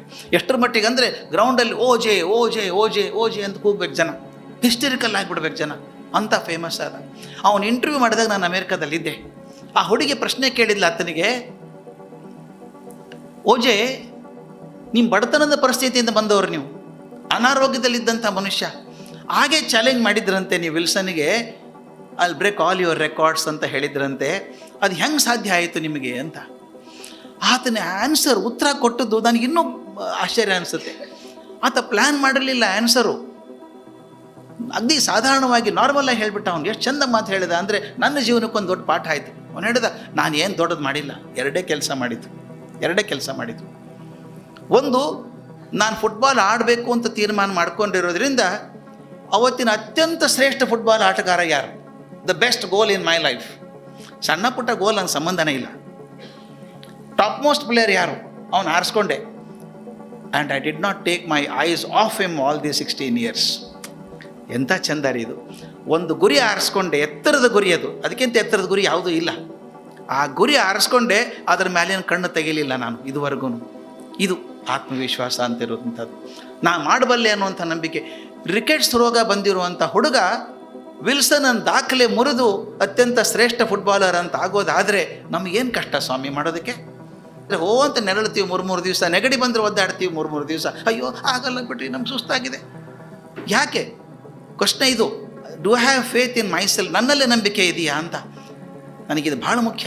ಕೆಲವೊಂದು ಸಲ ತಪ್ಪು ತಿಳ್ಕೊತಾರೆ ಜನ, ಆತ್ಮವಿಶ್ವಾಸನ ಅಹಂಕಾರ ಅಂತ ತಿಳ್ಕೊಳ್ಳೋ ಚಾನ್ಸ್ ಇದೆ. ಇನ್ನೊಂದು ಘಟನೆ ಹೇಳಲೇಬೇಕು ನಾನು ಅದನ್ನು. ನ್ಯೂಯಾರ್ಕ್ಗೆ ಹೋದರೆ ಅಲ್ಲೊಂದು ಬ್ರೂಕ್ಲಿನ್ ಬ್ರಿಡ್ಜ್ ಅಂತ ಬರ್ತದೆ. ಮೊದಲದು ನ್ಯೂಯಾರ್ಕ್ಗೆ ಸೇರ್ತಿರ್ಲಿಲ್ಲ, ಸಮುದ್ರ ದೂರ ಆಯಿತು, ತುಂಬ ಸುತ್ತ ಹಾಕ್ಕೊಂಬರ್ಬೇಕಾಗಿತ್ತು. ಅಲ್ಲೊಂದು ಬ್ರಿಡ್ಜ್ ಕಟ್ಟಿದರೆ ಅನುಕೂಲ ಆಗ್ತದೆ ಅಂತ. ಆಗಿನ ಕಾಲಕ್ಕೆ 100-150 ವರ್ಷಗಳ ಹಿಂದೆ ಸಮುದ್ರದಲ್ಲಿ ಬ್ರಿಡ್ಜ್ ಕಟ್ಟೋದು ಅಂದರೆ ತುಂಬ ಕಲ್ಪನೆ ಮಾಡೋಕ್ಕೆ ಸಾಧ್ಯ ಇಲ್ಲದಂಥ ಮಾತು. ಒಬ್ಬ ಮನುಷ್ಯ ವಿಚಾರ ಮಾಡಿದ, ಕಟ್ಟಿಬಿಡಬೇಕು ಅಂದ. ಅವನ ಹೆಸರು ಜಾನ್ ರೋಬ್ಲಿಂಗ್ ಅಂತ ಹೆಸರು. ಜಾನ್ ರೋಬ್ಲಿಂಗ್ ಅವನ ಕನಸು ಕಟ್ಟಿದ, ಬ್ರಿಡ್ಜ್ ಕಟ್ಟಿಬಿಡೋಣ ಅಂತ. ಜನ ನಕ್ಕರು, ಹುಚ್ಚ ಇದೆಯಲ್ಲೋ, ಸಮುದ್ರ ಬ್ರಿಡ್ಜ್ ಕಟ್ತಾರೆ ಯಾರಾದರೂ, ಆಗೋಕ್ಕೆ ಸಾಧ್ಯ ಇಲ್ಲ ಅಂದರು. ನೋಡೋಣ, ಪ್ರಯತ್ನ ಮಾಡೋಣ ಅಂದ. ಅವನು ಆರ್ಕಿಟೆಕ್ಟ್ ಕೂಡ, ತಾನೇ ಡಿಸೈನ್ ಮಾಡಿದ, ಬಿಲ್ಡಿಂಗ್ ಆರ್ಚ್ ಹಾಕಿದ, ಇದು ಮಾಡಿದ, ಒಂದು ಬ್ರಿಡ್ಜ್ ಕಟ್ಟಬೇಕು ಅಂತ ತಯಾರು ಮಾಡಿದ. ದುಡ್ಡು ಹೊಂದಿಸ್ಕೊಂಡು ಆ ಕಡೆ ಈ ಕಡೆ ಮಾಡಿ ಕೆಲಸ ಶುರು ಮಾಡಬೇಕು ಅಂತಾಯಿತು. ಅವನ ಮಗ ವಾಷಿಂಗ್ಟನ್ ರೋಬ್ಲಿಂಗ್ ಅಂತ, ಜಾನ್ ರೋಬ್ಲಿಂಗ್ ಮಗ ವಾಷಿಂಗ್ಟನ್ ರೋಬ್ಲಿಂಗ್, ಸಣ್ಣ ಹುಡುಗ, ಅವನು ಆರ್ಕಿಟೆಕ್ಟ್ ಇಂಜಿನಿಯರ್. ಅವನು ಹೋಗಿದ್ದ. ಮೊದಲನೇ ಸಲ ಆ ಪೂಜೆ ಮಾಡಬೇಕಲ್ಲ, ನಾವು ಗುದ್ಲಿ ಪೂಜೆ ಮಾಡ್ತೀವಿ, ಹಂಗೆ ಮಾಡಲ್ಲ ಅವರು. ಕಂಬ ಇಡ್ತಾಯಿದ್ರು, ದೊಡ್ಡ ಪಿಲ್ಲರ್ ಕೂಡಿಸ್ತಾಯಿದ್ರು. ದುರ್ದೈವ, ಮೊದಲನೇ ದಿವಸನೇ ಪಿಲ್ಲರ್ ಕೂಡಿಸುವಾಗ ಯಾರು ಬಿದ್ದು ಬಿಡ್ತದೋ, ಜಾನ್ ರೋಬ್ಲಿಂಗ್ ಕೆಳಗಡೆ ಬಿದ್ದು ಸತ್ತೋಗ್ಬಿಟ್ಟ ಮೊದಲನೇ ದಿವಸನೇ. ಅಪ್ಪ ಜಾನ್ ರೋಬ್ಲಿಂಗ್ ಯಾವ ಕನಸು ಕಂಡಿದ್ನೋ ಬ್ರಿಡ್ಜ್ ಕಟ್ಟಬೇಕು ಅಂತ, ಆ ಬ್ರಿಡ್ಜ್ ಕಟ್ಟೋ ಮೊದಲನೇ ಪೋಲ್ ಹಾಕಿದಾಗ ಇವ್ ಮೇಲೆ ಬಿದ್ದು ಅಪ್ಪ ಸತ್ತೋದ. ಮತ್ತೊಬ್ಬರಾದ್ರೆ ಏನು ಮಾಡ್ತಿದ್ರು, ಬೇಡಪ್ಪ ಶುರುವಾತಿಗೆ ಸರಿ ಆಗಲಿಲ್ಲ, ಇದು ಬೇಡ ಅಂದರೆ ಕೇಳಲ್ಲ, ಸಮುದ್ರದಲ್ಲಿ ಯಾರು ಕಟ್ತಾರೆ ಬ್ರಿಡ್ಜು. ಆದರೆ ವಾಷಿಂಗ್ಟನ್ ರೋಬ್ಲಿಂಗ್ ಇದ್ನಲ್ಲ ಮಗ, ಅವನಿಗೇಂತ ಪಾರಾಗಿರಲಿಲ್ಲ. ಆ ಬೀಳುವಂಥ ಕೋಲು ಅಪ್ಪನ ಮೇಲೆ ಬೀಳುತ್ತದಲ್ಲ ಅಂತ ಪಾರು ಮಾಡೋಕ್ಕೆ ಹೋದಾಗ ಇವನು ಬೆನ್ನ ಮೇಲೆ ಬಿದ್ದು ಬೆನ್ನ ಮೂಳೆ ಮುರಿದು ವರ್ಚುಲಿ ಬಿಕೇಮ್ ಎ ವೆಜಿಟೇಬಲ್. ಅವನು ಪೂರ್ತಿ ಹಾಸಿಗೆ ಹಿಡ್ಕೊಂಡು ಮಲ್ಕೊಂಡ. ಹೇಳೋಕ್ಕಾಗೋದಿಲ್ಲ, ಮಗ್ಲಾಗೋಕ್ಕಾಗಲ್ಲ, ಆಸ್ಪತ್ರೆಯಲ್ಲಿ ಹಾಗೆ ಮಲಗಿಸ್ಬೇಕು. ಅವ್ನು ಕರ್ಕೊಂಡೋಗಿ ಮಲಗಿಸಿದ್ರು, ಎತ್ತರದ ಆಸ್ಪತ್ರೆಯಲ್ಲಿ ಕಿಟಕಿ ಹತ್ತಿರ ಮಲಗಿಸಿದಾಗ ಆ ಜಾಗ ಕಾಣಿಸೋದು, ಧ್ವನಿನೇ ಬರ್ತಿರಲಿಲ್ಲ ಅವನಿಗೆ. ಇದು ನಾನು ಹೇಳ್ತಿರೋ ಅತಿಶಯೋಕ್ತಿ ಎಲ್ಲ ಆದದ್ದಿದು. ವಾಷಿಂಗ್ಟನ್ ರೋಬ್ಲಿಂಗ್ ಏನು ಮಾಡಿದ ಅಂದರೆ, ಹೆಂಡತಿ ಹೇಗೆ ನೋಡ್ಕೊಂಡ್ಲು ಗಂಡನ ಅಂತ. ಕೊನೆಗೆ ಅವನೇನು ಮಾಡಿದ, ಆಕೆ ಕೈ ತಟ್ಟೋಕೆ ಶುರು ಮಾಡಿದ, ಹೀಗೆ ಕೈ ತಟ್ಟೋಕೆ ಶುರು ಮಾಡಿದ. ತಾವೇ ಒಂದು ಭಾಷೆ ಮಾಡಿಕೊಂಡ್ರು, ಕೈ ಮುಟ್ಟೋದ್ರಿಂದ ಭಾಷೆ ಅದು. ಈ ನಮ್ಮ ಇದು ಮಾಡಿ ಟೆಲಿಗ್ರಾಫ್ ಕಲಿಸ್ತಾ ಇದ್ರಲ್ಲ ಕಡಕಟ್ಟ ಅನ್ನೋ ಹಾಗೆ ಇವು ಕೈ ಬಡಿದು ಒಂದು ಭಾಷೆ ಮಾಡಿಕೊಂಡ್ರು. ಕೀರಲ್ ಧ್ವನಿ ಬರಬೇಕು. ಅದನ್ನು ಕೇಳಿಸ್ಕೊಂಡು ಆಕೆ ಇಂಜಿನಿಯರ್ ಹೇಳೋಕೆ ಹಿಂಗೆ ಮಾಡು ಕೆಲಸ ನಿಲ್ಲಿಸ್ಬೇಡ ಅಂತ ಹೇಳ್ದ. ಕೆಲಸ ಶುರು ಆಯಿತು. ಅವ್ನು ಹಾಸಿಗೆ ಮಲ್ಕೊಂಡು ಕಿಟಕಿಯಿಂದ ಅಲ್ಲೇ ಕಾಣಿಸ್ಬೇಕು ಅವನಿಗೆ ಆ ಬ್ರಿಡ್ಜು. ಹಿಂಗೆ ಮಾಡು ಅಂತೇಳು. ಪ್ಲ್ಯಾನ್ ತರಬೇಕು, ಹಿಡ್ಕೋಬೇಕಾಕೆ ಮುಂದೆ. ಅದು ನೋಡಿ ಇವನು ಕೈ ಬಡಿಯೋನು. ಸ್ವಾಮಿ, ಇದು 1 ದಿವಸ 2 ದಿವಸದಲ್ಲ ಮಾತು ಹೇಳಿದ್ದು, 12 ವರ್ಷ ಮಾಡಿದ್ದಾರೆ. 12 ವರ್ಷ ಆತ ಕೈ ಬಡಿದು ಹೇಳಬೇಕು. ಆಕೆ ಅದನ್ನು ಭಾಷೆ ಮಾಡಿ ಅವನು ಇಂಜಿನಿಯರಿಗೆ ಹೇಳಬೇಕು, ಇಂಜಿನಿಯರಲ್ಲಿ ಕಾರ್ಯಗತ ಮಾಡಬೇಕು. 12 ವರ್ಷಕ್ಕೆ ಬ್ರಿಡ್ಜ್ ಕಂಪ್ಲೀಟ್ ಆಯಿತು. ಬ್ರಿಡ್ಜ್ ಕಂಪ್ಲೀಟ್ ಆಯಿತು. ಏನು ಸಂತೋಷ ಆಗಿರಬೇಕಲ್ಲ ಅವನಿಗೆ. ಅದಕ್ಕೆ ಹೇಳ್ತಾರೆ, bridge stands as a testimony for 3 things ಅಂತ. One is John Roebling's vision of building a bridge. Second is the tenacity and perseverance of Washington Roebling. And third and most important is the commitment of his wife to make a language out of it and communicate. 3 ಅದ್ಭುತ ಆಯಿತು. ಮಾಡಿ bridge ready ಆಯಿತು. ಎಲ್ಲರಿಗೂ ಸಂತೋಷ ಆಯಿತು. ಕರ್ಕೊಂಡು ಹೋಗೋಣ Washington ರೋಬ್ಲಿಂಗನ್ನು ಅಂತ. Stretcher ಆಂಬ್ಯುಲೆನ್ಸಲ್ಲಿ ಕರ್ಕೊಂಡು ಹೋದರೆ ಅವ್ನು ಹೇಳಿದಂತೆ, ಏನಿಲ್ಲ, ಬ್ರಿಡ್ಜಿನ ಈ ತುದಿಯಿಂದ ಆ ತುದಿಗೆ, ಆ ತುದಿಯಿಂದ ಈ ತುದಿಗೆ 3 ಸಲ ಕರ್ಕೊಂಡು ಹೋಗಿ ನನ್ನ ಅಂದ. 3 ಸಲ ಅಲ್ಲಿ ಕರ್ಕೊಂಡು ಹೋದರು. 3 ಸಲ ಬಂದಲ್ಲಿ ಕಣ್ಣಲ್ಲಿ ನೀರು ಸುರಿತಾ ಇತ್ತು. ಆಯಿತು, take me back to the hospital ಅಂದ. Next day morning he died. 12 ವರ್ಷ ಜೀವ ಹಿಡ್ಕೊಂಡದ್ದು ಇದಕ್ಕೋಸ್ಕರ ಹಿಡ್ಕೊಂಡಿದ್ದೆ, ಮತ್ತೊಂದೇನೂ ಇಲ್ಲ ಅವನು. ಇದು ನನಗೆ ಮಾಡೋ ಕೆಲಸದಲ್ಲಿ ಶ್ರದ್ಧೆ ಅಂತ. ಇವತ್ತಿಗಾದರೂ ನಾನು ಬ್ರೂಕ್ಲಿನ್ ಬ್ರಿಡ್ಜ್ ಮೇಲೆ ಹೋದರೆ, ನ್ಯೂಯಾರ್ಕ್ಗೆ ಹೋದಾಗ ಐ ಫೀಲ್ ಸೋ ಡಿಲೈಟೆಡ್. ಅದಕ್ಕಿಂತ ಒಳ್ಳೆ ಬ್ರಿಡ್ಜ್ ಇದ್ದಾವೆ, ಬೇಕಾದಂಗೆ ಸ್ಯಾನ್ ಫ್ರಾನ್ಸಿಸ್ಕೋದಲ್ಲೇ ಗೋಲ್ಡನ್ ಗೇಟ್ ಬ್ರಿಡ್ಜ್ ಇದೆ, ಚೆನ್ನಾಗಿರೋದು. ಆದರೆ ಇಲ್ಲಿ ನನಗೆ ಅನಿಸಿದ್ದು ಯಾರ್ದೋ ಒಂದು ಸರ್ಕಾರದ ವಿಚಾರ ಅಲ್ಲ ಅದು. ಒಬ್ಬ ಮನುಷ್ಯ ಕನಸು ಕಂಡದ್ದು ಇದನ್ನು ಸಾಧನೆ ಮಾಡಬೇಕು ಅಂಥೇಳಿ. ಅಪ್ಪ ಸತ್ತು ಹೋದರೂ ಕೂಡ ತಾನು ತನ್ನ ವೃತ ಅಂತ ಭಾವಿಸಿಬಿಟ್ಟು ಮಾಡಿದ್ನಲ್ಲ. ಈ ಕೆಲಸ ನಂದು ಅಂತ ಮಾಡಿದಾಗ ಮಾತ್ರ ಸಾಧ್ಯ ಆಗುವಂಥ ಬ್ರೂಕ್ಲಿನ್ ಬ್ರಿಡ್ಜ್ ಅದು. It stands as a monument for belief in the work I do. ನಾನು ಮಾಡೋ ಕೆಲಸದಲ್ಲಿ ಶ್ರದ್ಧೆಗೆ ಒಂದು ಮಾದರಿಯಾಗಿ ನಿಂತ್ಕೊಳ್ಳುತ್ತೆ ಬ್ರೂಕ್ಲಿನ್ ಬ್ರಿಡ್ಜ್ ಅದು. ಇದು ನನಗೆ ಅದಕ್ಕೆ DVG ಹೇಳ್ತಾರೆ, ಘನತತ್ವ ಒಂದಕ್ಕೆ ದಿನರಾತ್ರಿ ಮನಸೋತು. ಇದು ಮಾತು ಎಷ್ಟು ಚಂದದ ಮಾತದು. 4 ಸಾಲಲ್ಲಿ ತುಂಬಬೇಕಾದ್ರೆ DVGಗೆ ಮಾತ್ರ ಸಾಧ್ಯ ಅದು. ಘನತತ್ವ ಒಂದಕ್ಕೆ ದಿನರಾತ್ರಿ ಮನಸೋತು, ನೆನೆಯದು ಇನ್ನೊಂದನು ಎಲ್ಲವನ್ನೂ ನೀಡುತ್ತ. ನದಿಯಲ್ಲಿ ಜೀವ ಭಾರವನ್ನು ಮರೆಯುವುದು ಹನುಮಂತನ ಉಪದೇಶ ಮಂಕುತಿಮ್ಮ ಅಂತ. ಎಂಥ ಅದ್ಭುತ ಮಾತದು. ಅವ್ರು ಹೇಳ್ತಾರೆ, ತತ್ವ ಸಣ್ಣದಿರಬಾರ್ದು, ಸಣ್ಣ ತತ್ವ ಇಟ್ಕೋಬೇಡಿ, 40% ಪಾಸ್ ಸಾಕು. ಯಾಕೆ 100 ಇದೆಯಲ್ಲ, 40 ಯಾಕೆ ಸಾಕು? ಘನತತ್ವ ಒಂದಕ್ಕೆ ದಿನರಾತ್ರಿ ಮನಸೋತು. ದಿನರಾತ್ರಿ ಮನಸ್ಸೋಲ್ಬೇಕಂತ ಅದು ಒಂದೇ ಮಾಡೋದು, ಮತ್ತೊಂದು ಬೇರೆ ಉದ್ದೇಶ ಇಲ್ಲ ನನಗೆ. ಘನತತ್ವ ಒಂದಕ್ಕೆ ದಿನರಾತ್ರಿ ಮನಸೋತು, ನೆನೆಯದು ಇನ್ನೊಂದನು, ಬೇರೆ ಯಾವ ವಿಚಾರನೂ ಇಲ್ಲ. ಎಲ್ಲವನ್ನೂ ನೀಡುತ್ತ ತನ್ನ ಕಾಯ ವಾಚ ಮನಸ್ಸ ಎಲ್ಲವನ್ನು ಅದಕ್ಕೆ ಹಾಕಬೇಕು. ಅದರ ಅನುಸಂಧಿಯಲ್ಲಿ ಜೀವ ಭಾರವನ್ನು ಮರೆಯುವುದು. ಇದು ಮಾತು ಬಹಳ ಮುಖ್ಯ ಸ್ವಾಮಿ. ಅದರ ಅನುಸಂಧಿಯಲ್ಲಿ ಜೀವ ಭಾರವನ್ನು ಮರೆಯುವುದು. ನಮ್ಮೆಲ್ಲರಿಗೂ ಜೀವ ಭಾರ ಇದ್ದೇ ಇದೆ. ನಮ್ಮ ಕಷ್ಟಗಳಿದ್ದೇ ಇದ್ದಾವೆ, ನಮ್ಮ ಕೋಟಲೆಗಳಿದ್ದೇ ಇದ್ದಾವೆ. ಆದರೆ ಅದನ್ನು ಬೆನ್ನು ಹತ್ತೋದ್ರೊಳಗೆ ನನ್ನ ಕಷ್ಟ ಕೋಟಲೆಗಳನ್ನು ಮರೀತೀನಿ ಅಂತ ಅಲ್ವಾ. ಅದರ ಅನುಸಂಧಿಯಲ್ಲಿ ಜೀವ ಭಾರವನ್ನು ಮರೆಯುವುದು. ಯಾಕೆ ಗುಂಡಪ್ಪನವ್ರಿಗೆ ಬಡತನ ಕಾಡಲಿಲ್ಲ? ಯಾಕೆ ನಮ್ಮ ಗುಡಿಯರಿಗೆ ಕಾಡಲಿಲ್ಲ? ತುಂಬ ಜನ ದೊಡ್ಡವರು ಬಡತನದಲ್ಲೇ ಇದ್ದರು. ಅವರು ಯಾಕೆ ಕಾಡಲಿಲ್ಲ ಅಂದರೆ ಬಡತನ ಅನ್ನಿಸ್ಲಿಲ್ಲ ಅವರಿಗೆ. ಯಾಕಂದರೆ ಆ ಗುರಿ ಇತ್ತಲ್ಲ, ಆ ಗುರಿ ಸಾಧನೆಯಲ್ಲಿ ಜೀವ ಭಾರವನ್ನು ಮರೆಯುವುದು ಹನುಮಂತನ ಉಪದೇಶ ಮಂಕುತಿಮ್ಮ. ಹನುಮಂತ ಹಾಗೆ ಬದುಕಿದ ಅಂತ ಹೇಳ್ತಿದ್ರು. DVGಗೆ ಹನುಮಂತ ಅಂದರೆ ಆದರ್ಶ. ಅದಕ್ಕೆ ಮೇಲೆ ಹನುಮಂತನ ಚಿತ್ರ ಇಟ್ಟಿದ್ದಾರೆ ಅವರು. ಮುಳುಬಾಗಲ್ ಆಂಜನೇಯ ಅವ್ರಿಗೆ ಭಾಳ ಪ್ರಿಯ. ಎಷ್ಟು ಚಂದ ಹೇಳಬೇಕು DVG. ನಮ್ಗೆ ಕ್ಲಾಸ್ ಮಾಡಬೇಕು, ನಮಗೆಲ್ಲ ಕ್ಲಾಸ್ ಮಾಡುವಾಗ ಹೇಳೋರು. ಅವರಷ್ಟು ಭಾವೋದ್ವೇಗದಿಂದ ನನಗೆ ಪಾಠ ಮಾಡಿದವ್ರು ಕಾಣಲಿಲ್ಲ ಇದುವರೆಗೂ. ನಾನು ದಳ ಕಣ್ಣಲ್ಲಿ ನೀರು ಬರಬೇಕು. ಆ ಭರತನ ಬಗ್ಗೆ ಮಾತಾಡುವಾಗ, ರಾಮನ ಬಗ್ಗೆ ಮಾತಾಡುವಾಗ ಅವರಿಗೆ ಅದು ಭಾವೋದ್ವೇಗ ಆಗೋದನ್ನು ಕಂಡಾಗ ನನಗನ್ನಿಸ್ತಿತ್ತು, ಅವ್ರಿಗೆ ರಾಮಾಯಣ ಎಂದಿನ ಹಿಂದಿನ ಕಥೆ ಅಲ್ಲ, ಅದು ಮುಂದೆ ನಡೀತಾ ಇದೆ. ಕನ್ನಡಕ ಎತ್ತಿಟ್ಟು ಗಳಗಳ ಅಳಬೇಕು. ಹನುಮಂತ ಹೇಳೋರು, ಅಕಸ್ಮಾತ್ ರಾಮಾಯಣದಲ್ಲಿ ಯಾವುದೋ ಒಂದು ದೊಡ್ಡ ಪಾತ್ರ ಇಲ್ದಿದ್ರೆ ನಷ್ಟ ಆಗ್ತಿರಲಿಲ್ಲ, ಆದರೆ ಆಂಜನೇಯ ಇಲ್ಲದೆ ರಾಮಾಯಣ ಆಗ್ತಾನೆ ಇರಲಿಲ್ಲ ಅಂತ ಅವ್ರು ಹೇಳೋರು. ಆಂಜನೇಯ ಕಪಿ ಅಂತ ಹೇಳ್ತೀವಿ ನಾವು. ಆ ಒಂದೇ ನಂಬ್ಕೊಂಡ್ಬಿಟ್ಟ, ರಾಮ ನನ್ನ ಗುರು, ನನ್ನ ದೈವ ಭಗವಂತ ಅಂತ ಒಪ್ಕೊಂಡ್ಬಿಟ್ಟ. ರಾಮನ ಪಾದ ಗಟ್ಟಿಯಾಗಿ ಹಿಡ್ಕೊಂಡ. ಎಷ್ಟರ ಮಟ್ಟಿಗೆ ಅಂದರೆ ಇದು ನನ್ನ ಜೀವನದ ಉದ್ದೇಶ ಅಂತ ಇಟ್ಕೊಂಡ್ಬಿಟ್ಟ ಅವನು. ಅದು ಒಂದು ನಂಬ್ಕೊಂಡದಕ್ಕೆ ಏನಾದ, ಅವನು ಎಷ್ಟು ದೊಡ್ಡವನಾದ ಅಂದರೆ ಒಪ್ಕೊಂಡ್ಬಿಟ್ಟಿದ್ದಾನೆ ಹನುಮಂತ. ನಾನು ದಾಸ ಅಂತ ಒಪ್ಕೊಂಡ್ಬಿಟ್ಟಿದ್ದಾನೆ, ರಾಮನ ದಾಸ ಒಪ್ಕೊಂಡ್ಬಿಟ್ಟಿದ್ದಾನೆ. ರಾಮನ ದಾಸನಾದಂಥವನು ಎಷ್ಟು ದೊಡ್ಡವನಾದ ಅಂದರೆ, ಗುಂಡಪ್ಪ ತಮಾಷೆ ಮಾಡಿ ಹೇಳೋರು, ಭಾರತದ ಯಾವುದೇ ಹಳ್ಳಿಗೆ ಹೋಗಿ ನೀವು ಹನುಮಂತನ ದೇವಸ್ಥಾನ ಇದೆ, ರಾಮನ ದೇವಸ್ಥಾನ ಇರಲಿಕ್ಕಿಲ್ಲ. ಹನುಮನ್ ದೇವಸ್ಥಾನ ಖಂಡಿತ ಇದೆ. ಹಳ್ಳಿಗಳಲ್ಲಿ ಹನುಮಂತನ ದೇವಸ್ಥಾನ ಇದೆ. ಹನುಮಂತನ ದೇವಸ್ಥಾನದಲ್ಲಿ ರಾಮದೇವರ ವಿಗ್ರಹ ಇಲ್ಲ, ಆದರೆ ರಾಮರದೇವ ದೇವಸ್ಥಾನದಲ್ಲಿ ಹನುಮಂತನ ವಿಗ್ರಹ ಖಂಡಿತ ಇದೆ. ಅಂದರೆ ದಾಸ ಆಗಿ ತನ್ನ ಯಜಮಾನನಿಗಿಂತ ದೊಡ್ಡವನಾಗ್ಬಿಟ್ಟ ಆಂಜನೇಯ ಅಂತ. ಇದಾದದ್ದು ಎದಕ್ಕೆ ಅಂದರೆ ಶ್ರದ್ಧೆ, ಯಜಮಾನ ಮೇಲೆ ಇರುವಂಥ ಶ್ರದ್ಧೆ. ಬರ್ಬೇಕಾದ್ರೆ ಕಾರಲ್ಲಿ ಗುರುರಾಜ್ ಅವ್ರಿಗೆ ಇದೊಂದು ಹೇಳಿದ್ದೆ ನಾನು, ನಮಗೆ ಪಾಠ ಮಾಡಬೇಕು, DVG ಕ್ಲಾಸ್ ಮಾಡಬೇಕು, ಸಂಡೇ ರಾಮಾಯಣದ್ದು ಭಾಗ ಆರಿಸ್ಕೋಬೇಕು, ಹೇಳಬೇಕು. ನಾನು ಅವ್ರು ಹೇಳಿದ್ದ ಮೇಲೆ ವಾಲ್ಮೀಕಿ ರಾಮಾಯಣ ಇವತ್ತಿಗೂ ಬಾಯ್ಪಾಠ ಆಗಿಬಿಟ್ಟಿದೆ ನಮಗೆಲ್ಲ, ಕೇಳಿದವರಿಗೆಲ್ಲ. ಹೇಳೋರು ಕಲ್ಪನೆ ಮಾಡ್ಕೊಳ್ಳಿ, ಯುದ್ಧ, ಘನಘೋರ ಯುದ್ಧ ನಡೀತಾ ಇದೆ. ಇಂದ್ರಜಿತ್ತು ಇದ್ದಾನೆ, ಇಲ್ಲಿ ಲಕ್ಷ್ಮಣ ಬಾಣ ಬಿಡ್ತಾ ಇದ್ದಾನೆ. ಇಂದ್ರಜಿತ್ತು ಬ್ರಹ್ಮಾಸ್ತ್ರ ಗೆದ್ದವನು ಅವನು. ಅಂಥದ್ದು ಯಾವ ಬಾಣ ಬಿಟ್ಟರು ಇಂದ್ರಜಿತ್ತು ಸಾಯ್ತಾ ಇಲ್ಲ. ಏನು ಮಾಡಬೇಕು? ಲಕ್ಷ್ಮಣನಿಗೆ ಆತಂಕ ಆಯಿತು. ಇವನು ಕೊಲ್ದು ಹೊರತು ಬಂದು ಬೆಳವಣಿಗೆ ಇಲ್ಲ, ನಮ್ಮ ಯುದ್ಧ ನಿಲ್ಸೋಕ್ಕಾಗಲ್ಲ. DVG ಮಾತಿದು. ಆವಾಗ ಏನು ಮಾಡಿದ ಗೊತ್ತಾ ಲಕ್ಷ್ಮಣ? ಒಂದು ಆರ್ಡಿನರಿ ಬಾಣ ತೆಗೆದ, ದೊಡ್ಡ ಬಾಣ ಅಲ್ಲ, ಆರ್ಡಿನರಿ. ಅವ್ರ ಮಾತಿದು, ನಾನು ಕನ್ನಡದಲ್ಲಿ ಮಾಡೋಕ್ಕೆ ಹೋಗಲಿಲ್ಲ, ಅದನ್ನು ಅವ್ರು ಹಂಗೆ ಹೇಳಿದ್ದು, ನನ್ನ ತಲೆಯಲ್ಲಿ ಕೂತದ್ದು ಹಾಗೆ. ಒಂದು ಆರ್ಡಿನರಿ ಬಾಣ ತೆಗೆದ ರೀ, ಹಣೆಗಿಟ್ಕೊಂಡ. ಏನು ಹೇಳ್ದ?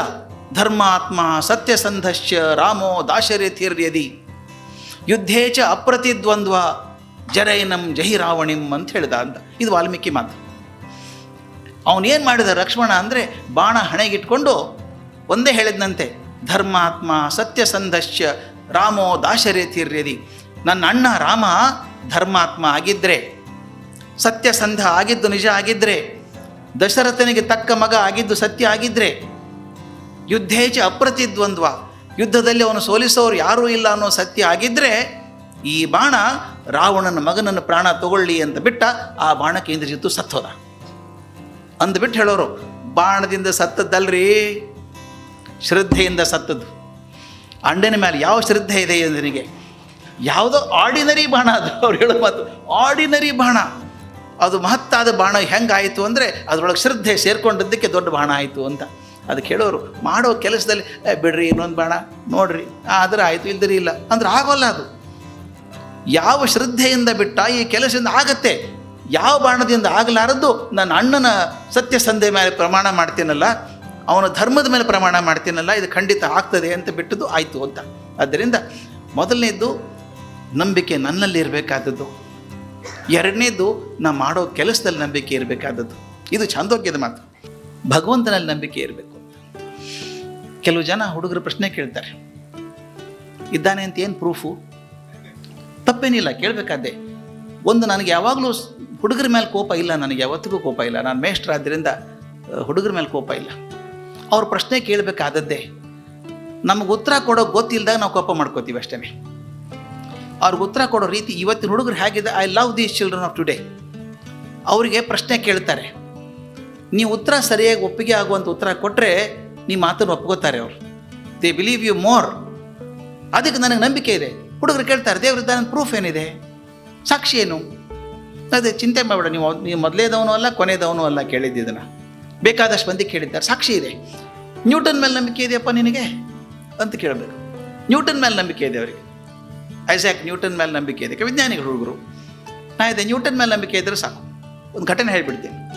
ನ್ಯೂಟನ್ ಮೊಟ್ಟ ಮೊದಲನೇ ಬಾರಿಗೆ ಈ ಗ್ರಹಗಳು ಸೂರ್ಯನ ಸುತ್ತ ಹೇಗೆ ಸುತ್ತಾವೆ ಅನ್ನೋದು ಮಾದರಿ ಮಾಡಿದ್ದ, ಮಾಡೆಲ್ ಮಾಡಿದ್ದ ಅವನು. ಫಸ್ಟ್ ಸೈಂಟಿಸ್ಟ್ ಮಾಡಿದ್ದ ಅವನು. ಹಿಂಗೆ ತಿರುಗಿಸಿದ್ರೆ, ಹ್ಯಾಂಡ್ಲ್ ತಿರುಗಿಸಿದ್ರೆ ಆ ಗ್ರಹಗಳು ಸೂರ್ಯನ ಸುತ್ತ ಹೋಗಬೇಕು. ಸೈಂಟಿಫಿಕ್ಕಾಗಿ ಹೆಂಗೆ ಹೋಗ್ತದೆ ಅನ್ನೋ ಮಾದರಿ ಮಾಡಿದ್ದ. ಒಂದು ಇಡೀ ಕೋಣೆ ಮಾಡಿದ್ರಂತೆ. ಈಗೆಲ್ಲ ಅಂಗಡಿಯಲ್ಲಿ ಸಿಗ್ತವೆ, ಬೇಕಾದಂಗೆ ಸಿಗ್ತಾವೆ ಮಾಡೆಲು. ಅದು ಫಸ್ಟ್ ಮಾಡಿದ್ದು ನ್ಯೂಟನ್. ಅದನ್ನು ಎಷ್ಟು ಚೆಂದ ಆಗಿತ್ತು ಮಾಡೆಲ್ ಅಂದರೆ, ಅದು ನೋಡೋದಕ್ಕೆ ಪ್ರಪಂಚದ ಎಲ್ಲ ಕಡೆಯಿಂದ ವಿಜ್ಞಾನಿಗಳು ಬರ್ತಾಯಿದ್ರು. ಒಬ್ಬ ರಷ್ಯನ್ ವಿಜ್ಞಾನಿ ಬಂದ ಅಂತ ದಾಖಲೆ. ಅವನೇನು ಮಾಡ್ದ, ನೋಡ್ದ, ತಿರುಗಿಸ್ದ, ಭಾಳ ಅದ್ಭುತ ಅನಿಸ್ಬಿಡುತ್ತೆ. ಹೌದಲ್ಲ, ನಮ್ಮ ಕಲ್ಪನೆನೇ ಇರಲಿಲ್ಲ. ಅವಾಗೆಲ್ಲ ನಮಗೆ ಭೂಮಿ ಕೇಂದ್ರಿತವಾದಂಥ ಪ್ರಪಂಚ ಅಂತ ತಿಳ್ಕೊಂಡದ್ದು ನಾವು. ಸೂರ್ಯ ಕೇಂದ್ರಿತವಾದ ಪ್ರಪಂಚ ಇದೆ ಅಂತ ಗೊತ್ತೇ ಇರಲಿಲ್ಲ. ಗೆಲೀಲಿಯೋ ಪಾಪ ಎಂಥ ಕಷ್ಟ ಆಯಿತು ಅದೆಲ್ಲ ಗೊತ್ತು ನಮಗೆ. ಆದರೆ ಅಂಥ ಕಾಲದಲ್ಲಿ ಮಾಡೆಲ್ ಮಾಡಿಟ್ಟಿದ್ದಾನೆ. ಕಣ್ಣಿಗೆ ಕಟ್ಟು ಹಾಕಿ ಕಾಣಿಸುತ್ತೆ. ಗ್ರಹಣ ಅಂದರೆ ಏನು ಕಾಣಿಸುತ್ತೆ, ಒಂದು ನೆರಳು ಇನ್ನೊಂದ್ರ ಮೇಲೆ ಬೀಳೋದು ಹೆಂಗೆ ಕಾಣಿಸುತ್ತೆ. ಇಷ್ಟೆಲ್ಲ ಚೆನ್ನಾಗಿ ಮಾಡಿದ್ದಾನೆ. ನೋಡಿಬಿಟ್ಟು ನ್ಯೂಟನ್ ಕಡೆ ಹೋದಂತೆ. ನ್ಯೂಟನ್ ಭಾಳ ಚೆನ್ನಾಗಿ ಮಾಡಿದ್ಯಪ್ಪ ಮಾಡೆಲ್ಲು ಅಂದಂತೆ. ನಾನು ಮಾಡಿಲ್ಲ ಅಂತ ಅವನು. ನೀ ಮಾಡಿಲ್ಲ, ಮತ್ತು ನ್ಯೂಟನ್ಸ್ ಮಾಡೆಲ್ ಅಂತ ಬರೆದಿದ್ದಾರೆ ಅದನ್ನು ಅಂತ ಬರೆದಿದ್ದಾರೆ, ನಾನು ಮಾಡಿದ್ದಲ್ಲ. ಮತ್ತು ಯಾರು ಮಾಡಿದ್ರು ಅದನ್ನು? ಯಾರೂ ಮಾಡಲಿಲ್ಲ, ತನ್ನಷ್ಟು ತಾನೇ ಬಂದುಬಿಟ್ಟಿದೆ ಅನ್ನಂತ. ಅವ ರಷ್ಯನ್ ಸೈಂಟಿಸ್ಟ್ ನಕ್ಬಿಟ್ಟು ಹೇಳಿದಂತೆ, ಅದು ಹೆಂಗಪ್ಪ ಬರುತ್ತೆ, ಕಣ್ಣು ಮುಂದೆ ಮಾಡೆಲ್ ಇದೆ, ಮಾದರಿ ಇದೆ, ಕಣ್ಣು ಮುಂದೆ ಕಾಣುತ್ತೆ, ನಾನೇ ಆಡಿ ಬಂದಿದ್ದೇನೆ ಅದನ್ನು. ಕಣ್ಣಿಗೆ ಮುಂದೆ ಮಾಡೆಲ್ ಇರ್ಬೇಕಾದ್ರೆ ಯಾರೋ ಒಬ್ರು ಮಾಡಿರ್ಬೇಕಲ್ಲ. ಆಗ ನ್ಯೂಟನ್ ಒಂದು ಬೆನ್ ತಟ್ಟಿ ನಕ್ಕು ಹೇಳಿದಂತೆ, ಇದು ಒರಿಜಿನಲ್ ಅಲ್ಲಪ್ಪ, ಕಾಪಿ, ಇದು ಒರಿಜಿನಲ್ ಅಲ್ಲಿದೆ ಮೇಲೆ. ಕಾಪಿ ಮಾಡೋದಕ್ಕೆ ಒಬ್ಬ ಇರಬೇಕು ಅಂತ ನಿನಗೆ ಖಾತ್ರಿ ಆಗೋದಾದರೆ ಒರಿಜಿನಲ್ ಮಾಡೋದು ಒಬ್ಬ ಇರಬೇಕಲ್ಲ, ಯಾವನೋ ಒಬ್ಬ ಅಲ್ವಾ? ಅದಕ್ಕೆ ನಾವು ದೇವರಂತೀವಿ. ಎಷ್ಟು ಚಂದದ ಉದಾಹರಣೆ ಅಲ್ವಾ, ಇದೆಷ್ಟು ಚಂದದ ಉದಾಹರಣೆ. ಇದುವರೆಗೂ ನೋಡಿ, ನಾವು ಎಷ್ಟು ಪ್ಲೇನ್ಗಳು ಹೋಗ್ತವೆ, ಎಷ್ಟು ರಸ್ತೆಯಲ್ಲಿ ವೆಹಿಕಲ್ ಹೋಗ್ತವೆ, ಅಲ್ಲೊಂದು ಇಲ್ಲೊಂದು ಅಪಘಾತ ಆಗೋದಕ್ಕೆ ಹೇಳ್ತೀವಿ ನಾವು.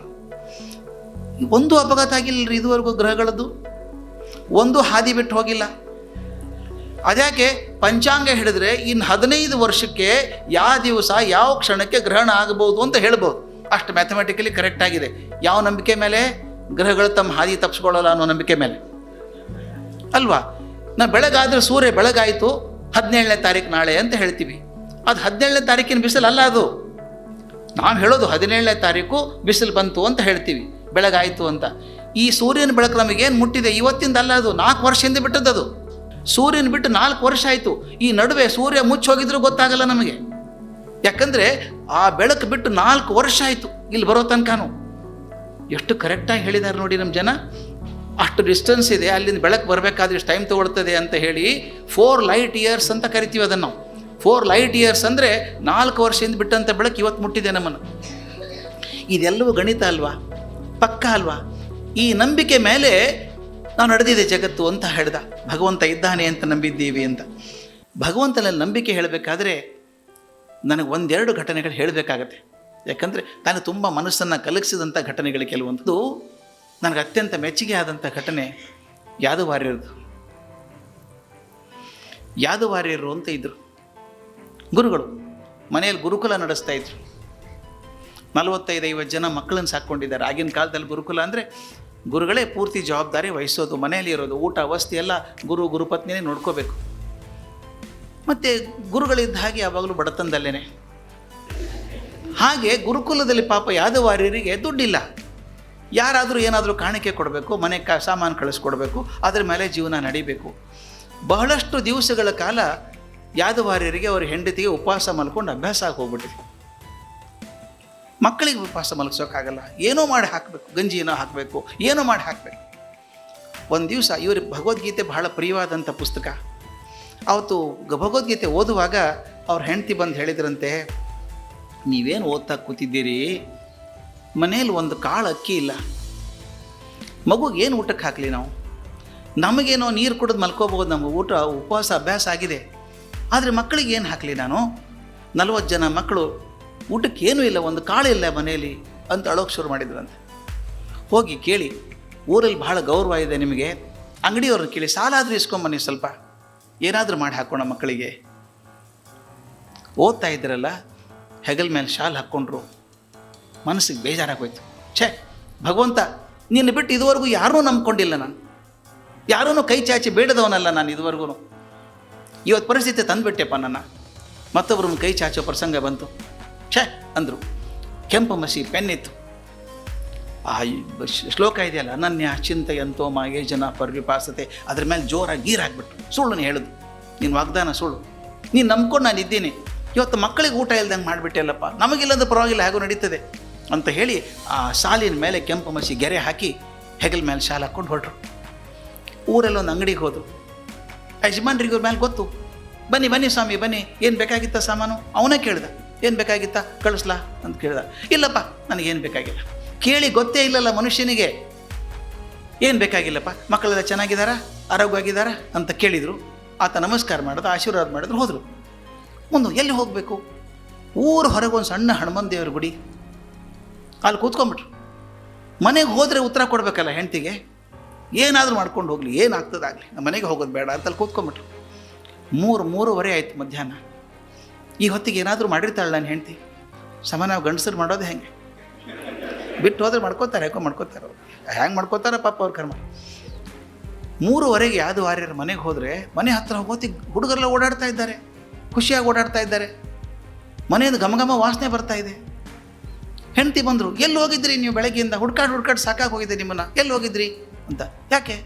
ಊಟ ಆಯಿತಾ? ಆಯಿತು, ಹುಡುಗರದೆಲ್ಲ ಊಟ ಆಯಿತು, ನಿಮಗೋಸ್ಕರ ಕಾಯ್ತಾ ಇದ್ದೀನಿ ನಾನಿನ್ನು. ಊಟ ಆಯಿತಾ? ಹೆಂಗೆ ತಂದು ಸಾಮಾನು ಯಾರು ಕಳಿಸಿದ್ರು ನಿನಗೆ? ಅಯ್ಯೋ ಹಿಂಗೆ ಕೇಳ್ತಿರಲ್ಲ, ನೀವೇ ಅಲ್ವಾ ಕಳಿಸಿದ್ದು ನನಗೆ?